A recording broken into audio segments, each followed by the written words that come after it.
នឹក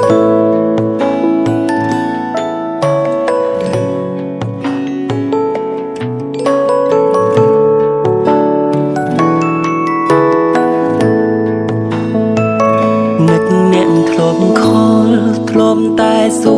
រសុខទុក្ខពេលនេះខ្ញុំលែងឃើញមុខ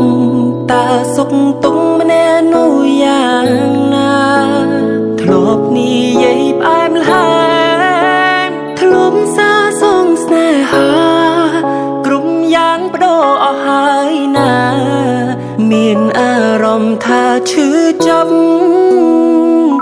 ឥឡូវខលមិនចូលពេលខ្លាំងក៏គ្មានអ្នកលើមើលប្រូហ្វាល់ត្រឹមលួចថាទឹកភ្នែកហូរស្រង់ដងលើ iPhone តើត្រូវរុំបែបណា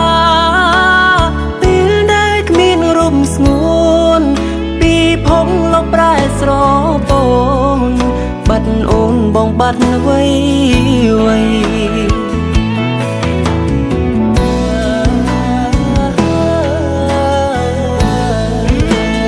នឹកមនុស្សម្នាក់ធ្លាប់ខលនឹកមនុស្សធ្លាប់ស្រឡាញ់គេនោះបានចាកចេញឲ្យខ្ញុំនៅតយ៉ាង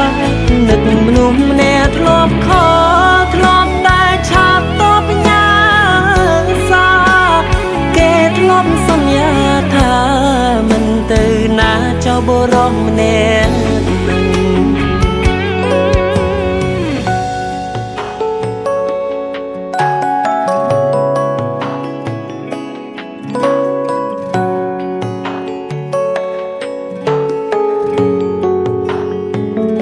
ឥឡូវខលមិនចូលពេលខ្លាំងក៏គ្មានអ្នកលើមើលប្រូហ្វាល់ត្រឹមលួចថាទឹកភ្នែកហូរស្រង់ដងលើ iPhone តើត្រូវរុំបែបណាពេលដែលគ្មានរូបស្ងួនពីភពលោកប្រែស្រពោ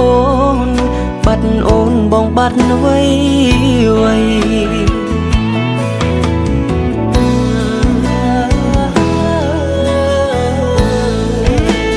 នឹកមនុស្សម្នាក់ធ្លាប់ខលនឹកមនុស្សធ្លាប់ស្រឡាញ់គេនោះបានចាកចេញឲ្យខ្ញុំនៅតយ៉ាងនឹកមនុស្សម្នាក់ធ្លាប់ខលធ្លាប់តែឆាប់តបញ៉ាសាគេធ្លាប់សន្យាថាមិនទៅណាចោលបុរសម្នាក់នឹកមនុស្សម្នាក់ធ្លាប់ខលនឹកមនុស្សធ្លាប់ស្រឡាញ់គេនោះបានចាកចេញឲ្យខ្ញុំ